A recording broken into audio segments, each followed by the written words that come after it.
Hey,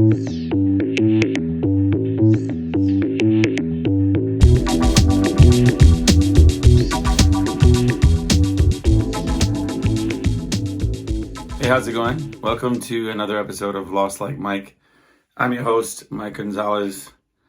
I'm back again. I think this is episode 70 or 69 or 68, somewhere on there. Thank you for subscribing. Thank you for checking in, coming by. Thank you for the messages. I'll try to be better about writing back. So you can send your messages to lostlikemike@gmail.com. Let's see. So I'm still in a little bit of disarray. I've got everything kind of still thrown around. If you're listening only, if you're watching, it just looks very blank. You see some guitars in the background, stuff like that. But I don't really see organization in the near future. My buying and selling experiment is kind of going awry. I'm all over the place with it. Actually, recently, I was laying in bed. I had already agreed to myself that I was going to go to bed early. I said, you know what? You kind of push yourself on certain nights and you perform really late at night. And so on this night, I was going to go to bed around 9:30, 10 o'clock, something like that. And so I was just looking around at some of the ads in the local people selling stuff forum, right? And this really good deal I see. And so I just messages and say, I'm interested in taking a look at this item, right? And the person says, well, I can get together really early in the morning, like 7:30 in the morning. And I'm like, I guess I could do that, because I was saying how I work, sometimes they'll straight up ghost you. You say, I'm interested in your item. And then you won't ever hear anything back, like ever. On Facebook Marketplace, I feel like it's almost just a fake thing sometimes, because I've seen them just pop up, like it's a brand new ad. An ad, it's a listing. It's a brand new listing, and I'll say, hey, really interested in what you have. I'd like to set up to purchase it. And then you'll never hear anything about it. Or even worse, like days later, you'll get one message saying, just saw your message, And then you say, cool, so can you ship it? And then never hear anything again. It's like the stupidest thing. And then, I think to myself, like, am I being overly aggressive? Like, there was this one guy who had a guitar that I wanted. And I said, like, hey, I would like to purchase your guitar. And there was nothing for a little bit. So then I sent a message back and said, I work normally till this time of day. I can meet after that. Just, get back in touch with me. And the guy sends a message about being at work, that he's at work, and like that he'll let me know, right? And then I start thinking to myself, am I being overly aggressive? Am I bugging this person too much? And then I say to myself, well, if I was selling something, I would be the aggressor. I'd be like, hey, like let's close this deal. Let's get this done. Like there was this other guy who wanted to sell this item. And I thought the item was kind of sketchy. So I ended up telling him, no, I didn't want it. But he did that number where I tell him, yeah, like, let's get together. I want to see your item. And then he says, well, what's a good time for you? And then I got caught up with doing something else. So then I was about to respond. He did that thing where he sends like 3 question marks, like like, hello, I asked you a question kind of thing. Which in that moment, I was like, you know what, dude? Like, take it easy. But at the same time, that's where I get it from. So I think, if I'm reacting that way to it, I don't want somebody else to be like, I would never send the 3 question marks. But that leads me to this other story, because at 9:30 at night, okay, this guy is talking to me about getting together when we're both on our way to work, right? And then he's like, or we could do it tonight. Okay. And mind you, I'm not paying attention to where this guy's located or what's going on. I'm just looking at the item, and I'm focused on setting it up for another day, right? So when he tells me we can meet tonight if you want, um, I start to notice that it's at a business, right? It's located at a like at a business address. But again, I'm not really trying to figure out where it's at. I'm still in when we're going to do this. So I tell him, let me find out where you're at and let's see what's going on, right? So I plug in the address, and it's not on a good side of town. And the map tells me that I wouldn't get there until like 10:30 or 11 at night, right? And I messaged the guy. I said, yo, like, I wouldn't get there till like 10:30. And he's like, I'm down if you're down. And then, I mean, sometimes I think about the decisions I make, and I try to say, well, you know what? Would I want my son, my 18-year-old son, to do this, you know?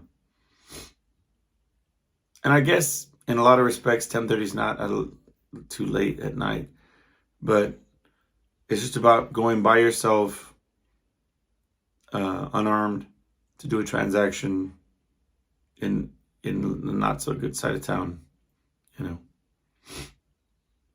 So I did it. I went, and it was a really good deal. And so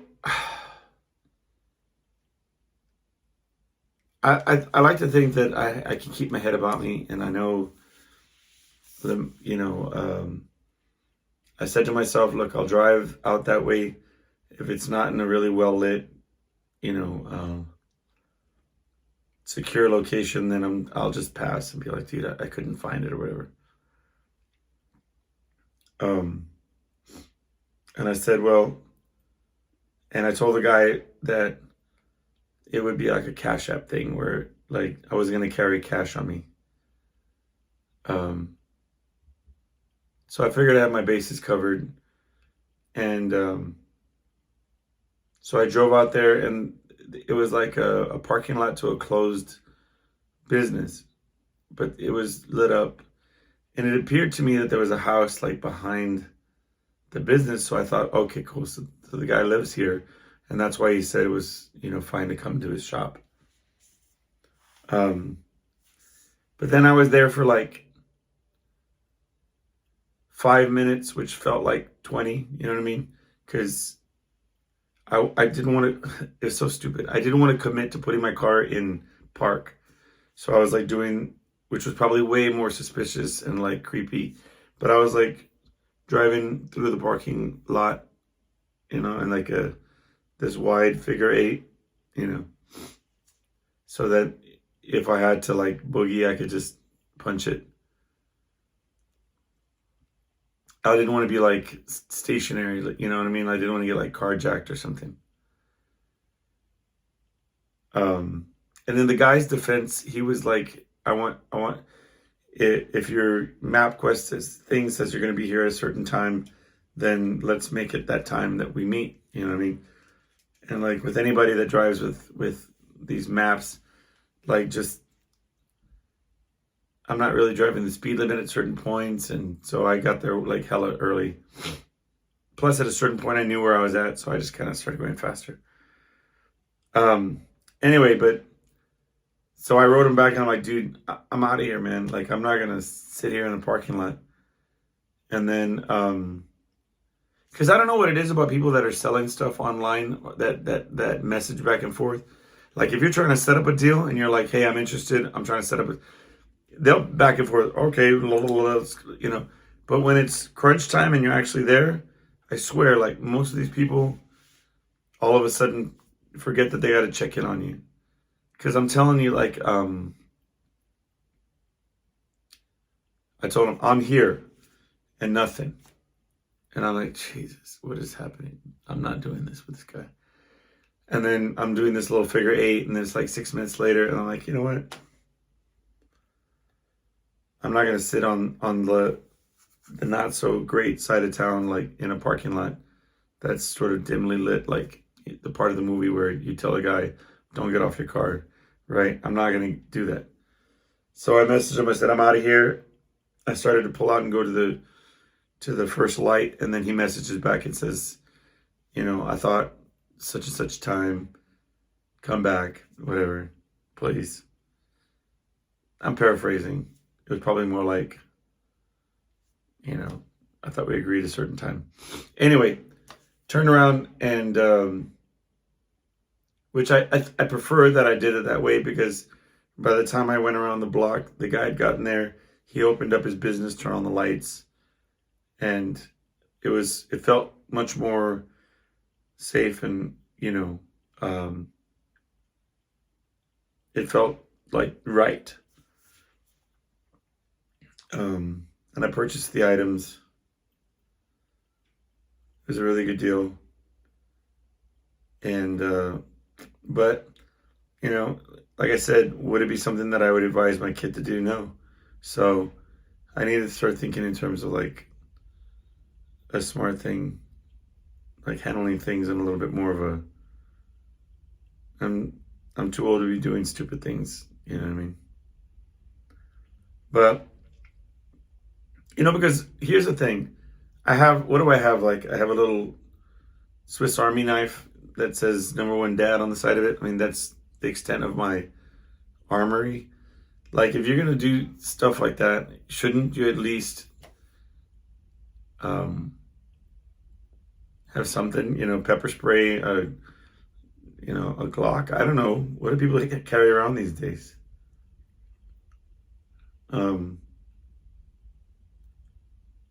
We talk about that all the time. Like,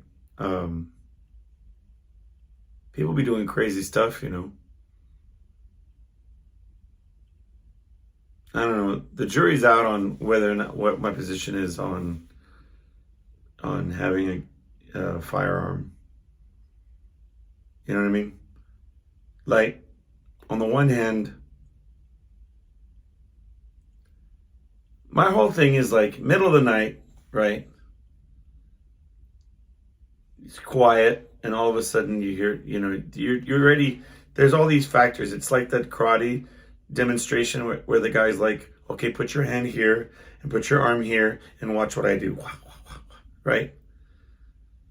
It's like all these different factors have to play into it. How often do you lay in bed at night and wake up to sound of rustling outside your house? You know what I mean? Like tree branch falls, I don't know, lightning, thunder, you know. Recently my dog has this thing where she knows how to whimper close to my head. And then I'm like, what, dude? I'm awake. I don't know how she does it, but she just has a perfect pitch where I'm like, I'm up. The other time I thought she wanted to go outside to go to the bathroom or something, but no, she gets to where she doesn't know how to get off the bed, and so she needed me to like carry her off the bed into the ground, which I did, and then I followed her. I said, do you want to go outside? You need to go to the bathroom or something?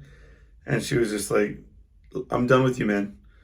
Like, I'll be over here on the couch kicking it, you know. Anyway, but I guess my point is,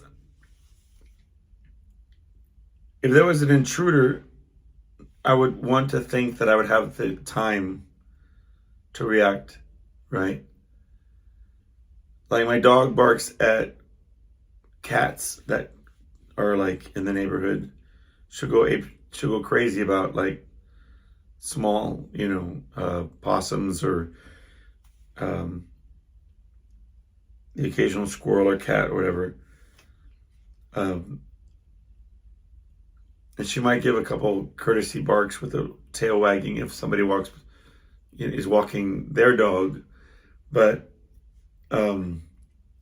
it remains to be seen if in her sleeping really hard time will she wake up to the sound of somebody opening a door or something. You know what I mean? Because here's the thing, you're going to want your gun to be in some sort of like locked box, right? I mean, you're not going to just willy-nilly have, like in the movies, just have your handgun like underneath your pillow or something stupid, right? So you need to have that time to be like, hold up, don't come in yet. What was my code? Doot, doot, doot, doot. And then open it, and then make sure and then you have to load it, because God forbid you have a loaded gun in the house, right? That's stupider than anything else. So put the clip in. All right, as you were, come on in. I just wonder if the circumstances would have to be just about perfect to be able to defend yourself with, a gun. I always go back to this, to a friend of mine who their partner was killed by an accidental firing of their weapon. And had that weapon not existed in their life, then they would not be gone, right? And it bugs me because it was a recreational use of a gun, right? So like target shooting, hunting, that kind of thing. I guess that's true for anything. Like where I was an avid skateboarder, and then we would go skating all the time, and then one of my friends, fell down a ravine and became paralyzed. Had we never skated, it's one of the, I guess, right? Like bad things are going to happen, as long as you got to be careful, blah, blah, blah. I get that. Should we not drive? I get it. Everything's dangerous. I get it. But this is an instrument, a tool that was constructed and for what other reason, right, than to inflict harm onto,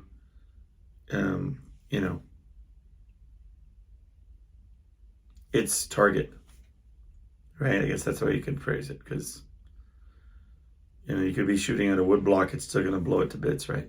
So, I don't know. I get it, because the world's crazy, and there's, I've had people, I was living in an apartment on the second floor, and the apartment right below me on the first floor, somebody knocked, and when the person opened the door, assailants forced their way in and, hurt or worse, I don't remember the people, but by forced their way in at gunpoint, right? You think to yourself, I mean, I don't answer the door to nobody, not even a DoorDash. I'm like, dude, I'll leave instructions just to leave it by the door and then piss off, you know what I mean? Like, I don't want to deal with people, straight up. I mean, it kind of sounds hermity, but it's just whatever. I've been that way ever since I was a kid. But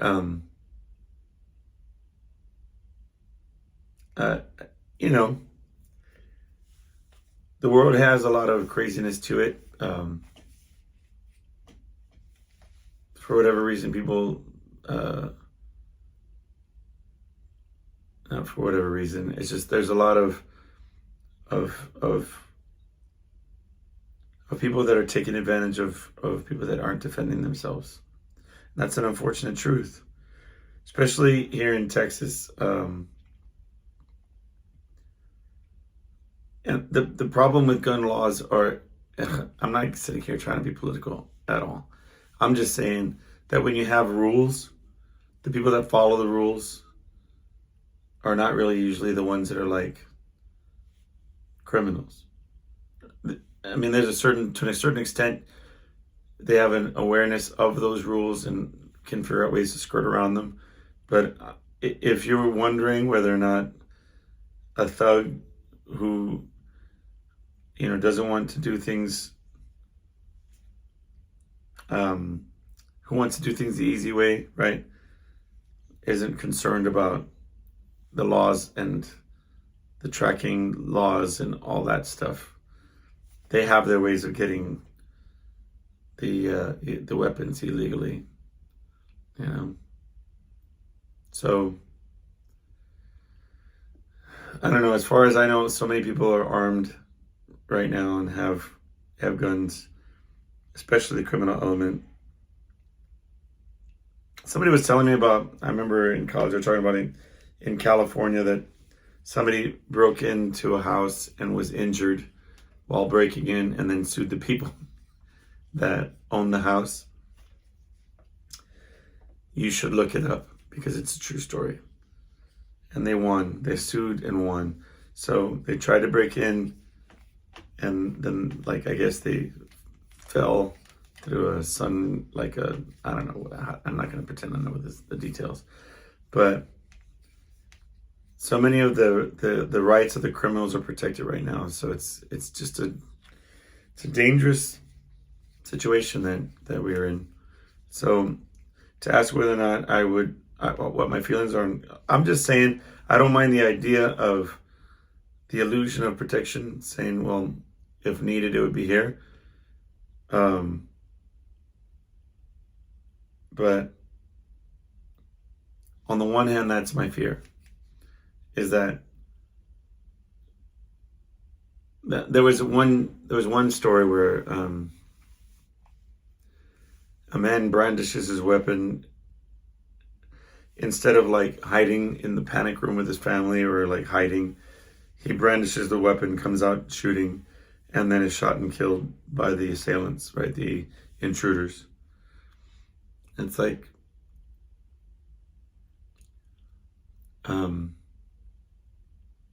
don't know. What is the right answer? I don't know. But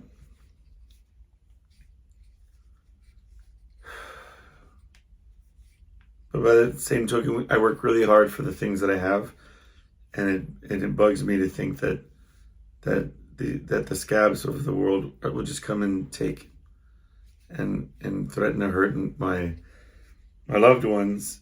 It's just it's enough to make somebody want to do the things that they have to do to protect them. But I would never want to put my family in jeopardy of getting into things that they shouldn't.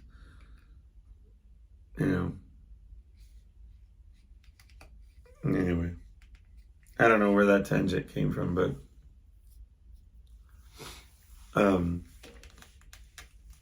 oh yeah, that's why. I guess I would have, but at the same time, I remember my friend telling me this story that and this is somebody who is, qualified to handle and not only licensed, but has been trained in by the military and by,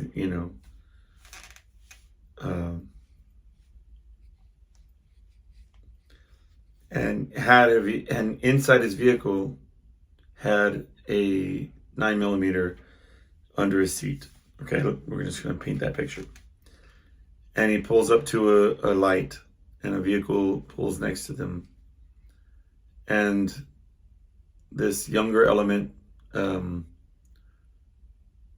starts taunting at him and using threatening language and saying,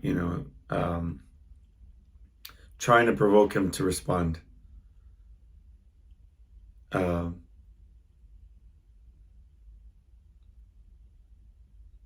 and meanwhile, they have no idea that his hand is on a gun and waiting for them to push it too far.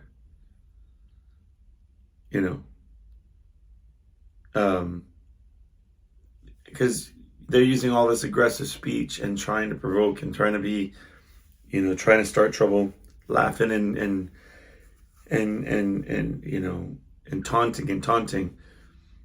And had it been somebody who maybe was struggling and on the verge of their own like mental crisis and armed, what would that have looked like, right? You hear all these stories about road rage and different things where people are shooting first and sorting it out after, and it's a scary proposition. But I mean, they had no idea that they were so close to harm's way, thinking that they were just, doing what teenagers or early 20s young people that are bored and frustrated do. I tell my son all the time, like, people are stupid these days, dude. You can't, like, Halloween just passed and the group of kids went through the neighborhood and they were smashing pumpkins and jack-o'-lanterns and things. We had just gone through this neighborhood and we were admiring these really elaborately decorated pumpkins. And the family had left them out on this big display. And sure enough, young kids came by and just smashed them to smithereens. And then, it's damaging somebody's property, But my thought automatically went to, like, in this day and age, had they did that to the wrong house, there was a little like a little prank like that would have gone, the idea of like knocking on somebody's door and running away, right? Or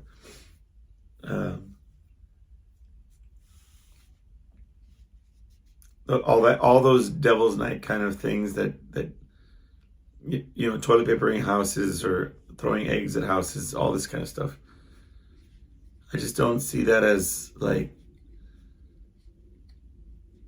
my fear would be the repercussions, like, of doing it to the wrong house. Like, that's my whole thing. And it's like, I want to be like kids will be kids kind of thing, but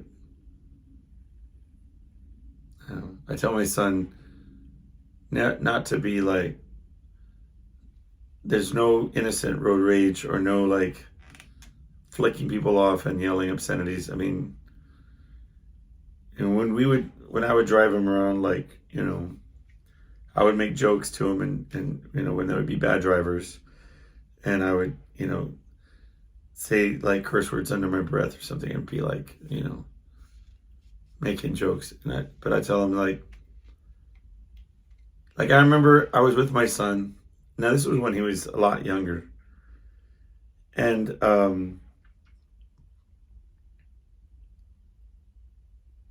we were at a drive-through at a Starbucks, and I don't remember the circumstance to how it happened, but my son was sitting in the passenger seat, obviously, and a lady flicked him off. And I remember I was furious.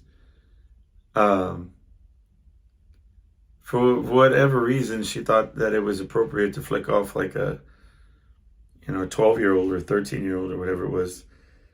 And mind you, my son didn't do anything. I think she was flicking off the person that she could see in the vehicle. I guess maybe like she was trying to pull into the drive-through line, and I was there, and she didn't see me, something like that. But she pulled around on the other side and flicked him off. And like, I did some super aggressive driving to pull up, you know, in the lady's face to give her a piece of my mind. That would have scared just about anybody. Like if they would have seen that, you know, 3-point super turn so I could be in front of that lady's face. But yeah, I'm usually really good about keeping my emotions in check, like in terms of like, because people do stupid things while driving all the time. I mean, you know what taught me the lesson was I was exiting the highway behind this guy in this little car, right? And he caught the light. He came off the highway and he caught the light. And oh my God, that was not what this guy wanted to have happen to him. And he didn't care who saw his reaction. But he started flipping out, waving his arms, beating the crap out of his steering wheel, and just like cursing at the lights and pumping fists at it. And I thought, geez, man, I don't ever want to be that guy. I don't ever want to, you know. I mean, who cares what people think about you? But at the same time, to let yourself just kind of lose it, like, it shows no control, no. And you might say to yourself, he might be late for work, and if he running late, and if he doesn't get there on time, he might lose his job. You know, who knows what the circumstances he's dealing with? Maybe, you know. But all of that flailing is not going to do anything to change the duration of the red light. So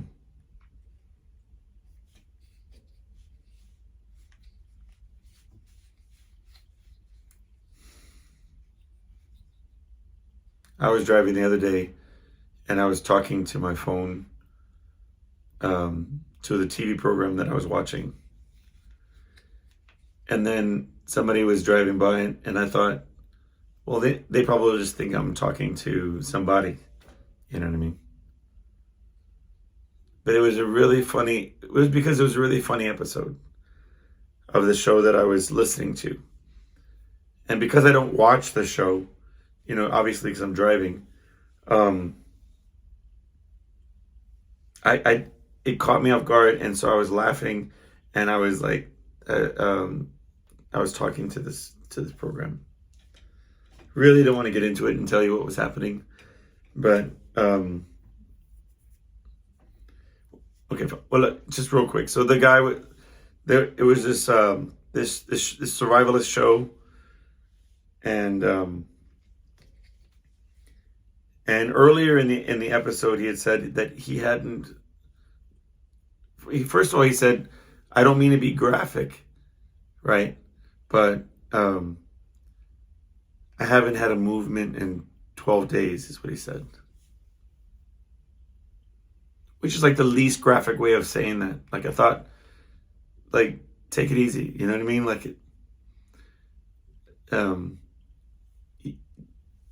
you went potty and, you know, out in the woods. Who cares, right? But anyway, he said he hadn't gone in 12 days. And then he went on to say he caught like animals and he was eating all this different stuff and he was fine. It was like a throwaway comment, you know what I mean?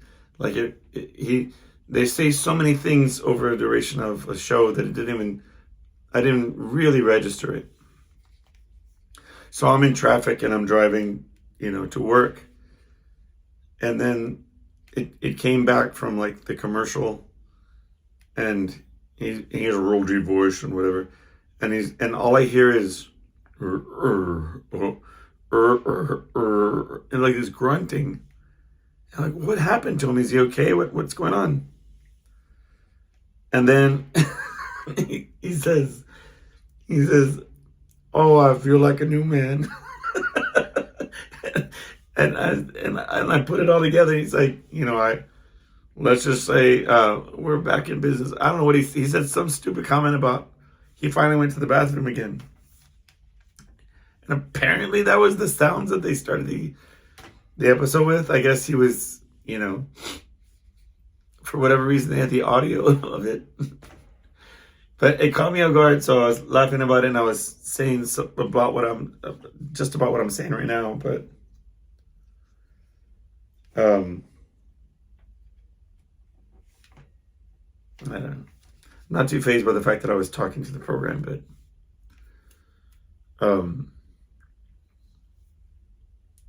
sometimes I do that. It bothers me. It's just a silly part of the show. I told myself that I mentioned it on a previous episode that I didn't want to watch back-to-back seasons of this particular show because it's very it deals with a lot of being by yourself, the psychological ramifications of not having people to talk to, and I like the survivalist aspect of it because they're out and dumped off in these like remote, wild locations and have to hunt and forage for their own food and all that kind of stuff. One thing I'll tell you though is I've never hunted, animals. I've fished before, but I'm not a very good fisherman. I've told that stories on here about my son being able to like cut the head off a fish and be like, "Let's go. We'll use this for bait." And I'm like, But I think that has more to do with familiarity with the process than it does an inability to do it. Because if that was like that's what I'm saying. So as I'm watching this show and the further along I've gone in season to season, I become more understanding to a survivalist's need to do it. Okay, now I'm not saying, when you have a grocery store down the street that you have to do it. So I get why so many of people that are like me that have lived like in this lifestyle have such of a separation between how the food comes from being a live creature to processed and packaged. I understand that, right? But all these people that are doing it on this show have a hard time doing it and do it with the understanding that they're providing their bodies with sustenance and they have to do it, right? I mean, have to is a relative word, but when you watch what's going on and they're having to like chop firewood and do these different tasks that maintain their lifestyle out in this wilderness, the calories and the nutrients from like the wildlife, I mean the plants and berries and stuff just really don't cut it. So, and they need that protein and they need that stuff. So I understand that aspect. I mean, I couldn't imagine like the way that they depicted. It would seem hard to imagine a vegetarian in the wild. You know what I mean? Where you could provide enough to not need to eat meat. It's just, and maybe that's something I have to find more education on, but especially through like the winter months and stuff, foraging enough and stockpiling. I can't imagine. Anyway, but it's not that it gets easier to watch them kill these birds and and squirrels and like beavers and random stuff they kill. It's not the rabbits, and it's not easy for me to watch, but at least I get it. Especially when there's some of these people, they're so respectful with how they after killing the animals, how respectful they are of the uh, you know uh, dealing with the animal to prepare it for, they don't waste anything. No aspect of the creature do they allow to be wasted. Um, Even the stuff they can't eat, or they'll use it for bait and for different odds and ends. Um, I don't know. It's fascinating, but you know, eye-opening, because so many people are like have delusions of what they're capable of, and I'd like to think that I could turn it on like a switch if I was forced to. Um, but I started thinking like, okay, day one, you dropped off. Okay, can you build a shelter? And I'm like, no. After 9 seasons of watching this show, I'm like, I know little tidbits, but I'm like, it's something that I'd really be interested in learning about. You know, I think it'd be fascinating. But, very primal, very, see what you're made of kind of thing. I don't know if that's sort of like a genetically imprinted thing, that we have that need to feel that we could do such things. Um, but sometimes I think, like, I remember when we had the big freeze, and especially during COVID, when things were kind of seeming very like global pandemic and world shutting down kind of things, where there was a percentage of the people that were excited about it. Like um, they were wanting like a Walking Dead world where they had to like scavenge for food, and but I certainly am not saying that, but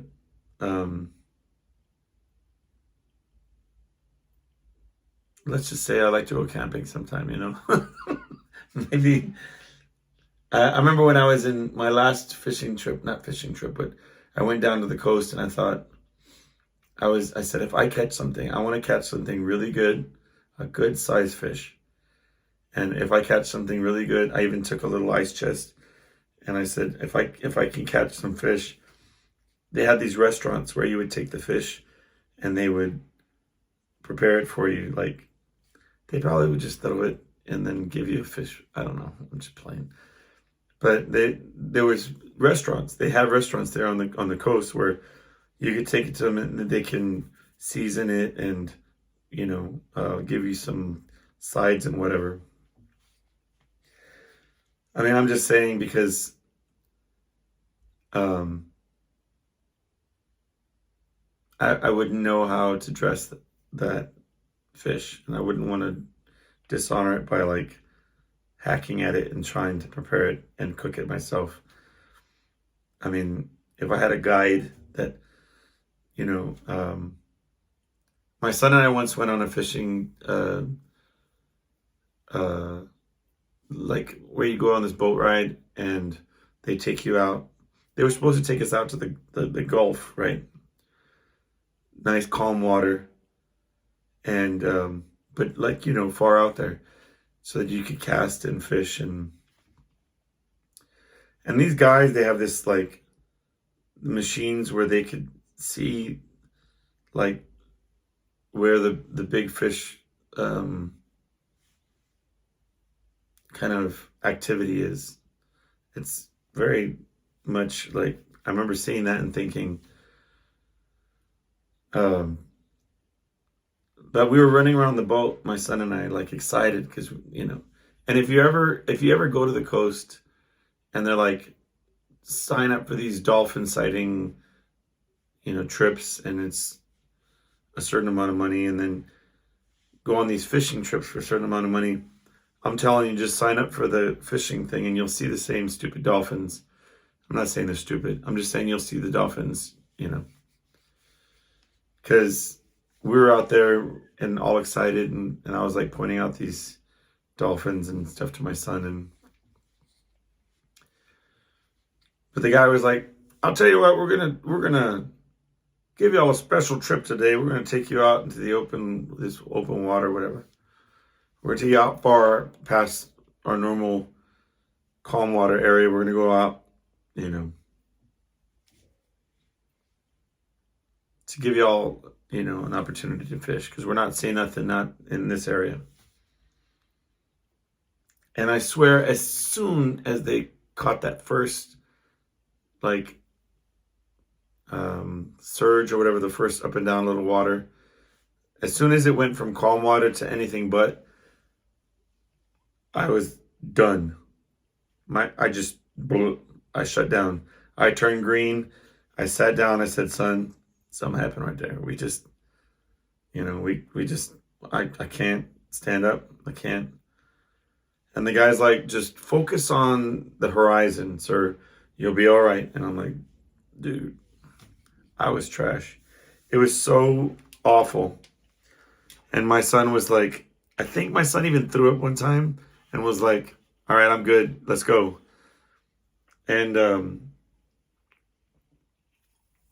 excuse me. And then we were like, we're fishing off the sides, and we're all, I'm doing my best not to ruin the whole experience for him. But by the end of it, I was on they had these benches, and I was just sitting on the bench, like with my eyes kind of slanted, closed, and I was like, just worthless.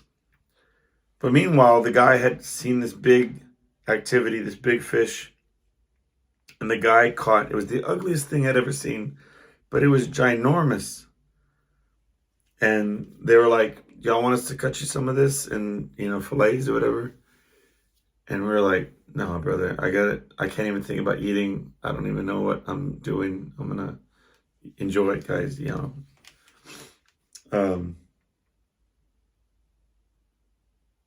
But that was what I wanted to do. I do like fish. So, but I caught like tiny fish and stuff when I went. So it had to be over a certain amount to even be worth taking in. And I caught a ton of smaller fish, but everything was, you had to just throw it back. I did catch those crabs that I mentioned, but nothing to write home about. Yeah. My son owes me a fishing trip. I owe him one, but, it's been a minute. We used to every year, but it's been a minute. Anyway, there was things I was going to talk about. I don't remember not one thing. I think I might have touched on a subject or two, but they went away.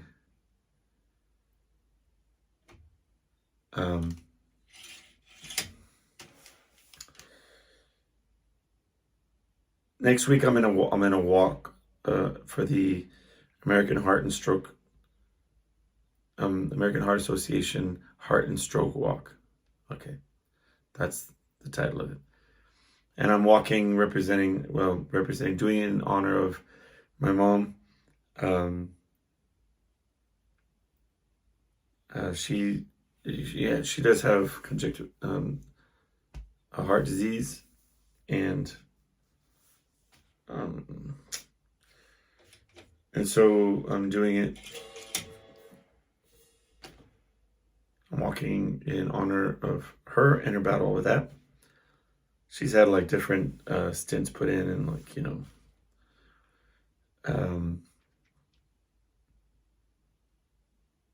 and actually my wife and daughter get to go on the walk with me, so I'm excited about that. You know what? We'll talk about that, and then we're going to call it a day. I don't know what the I don't even like putting um, my daughter's fundraiser link on my socials. I don't know what the uh, etiquette is on that, or what people feel about that. I guess in terms of like thinking, well, what would I like done to me? I'm not really a big fan of people posting their, you know, help me fund whatever, fill in the blank.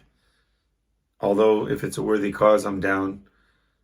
Sometimes it's like, hey, it's my kid's birthday, bless him with, here's his cash app, and it's like, uh, I don't, I don't know how I feel about that. But if it's like trying to get so and so to afford a trip, to go along with the school, and we just in a hard time, or I don't know. But anyway, they asked me to put the fundraising link onto my socials, and I was like, I don't know, I don't know how I feel about that. Maybe you can let me know in the comments what the correct course and what the correct way of handling that would be.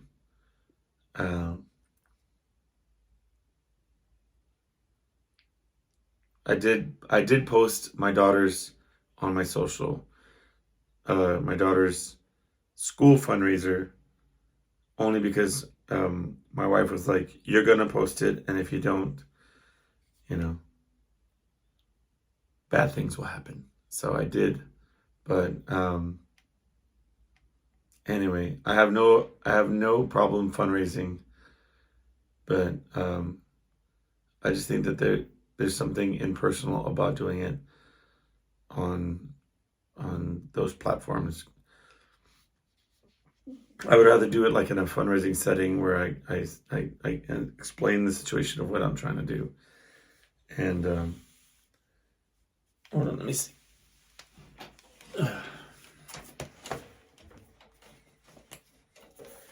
So anyway, but I'll tell you all about that walk next week, how it goes, and whether or not I make it.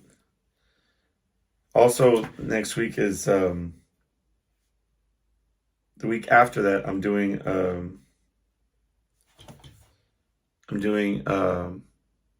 the turkey trot with my daughter, which is where. Damn it. Son of a bitch. Sorry, excuse my language.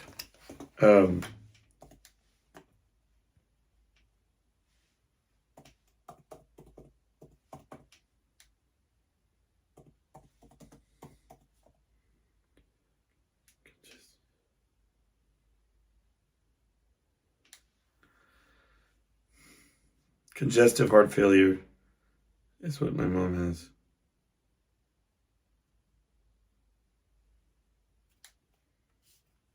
Yeah.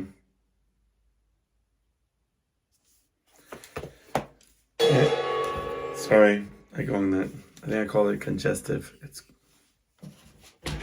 son of a bitch. I swear.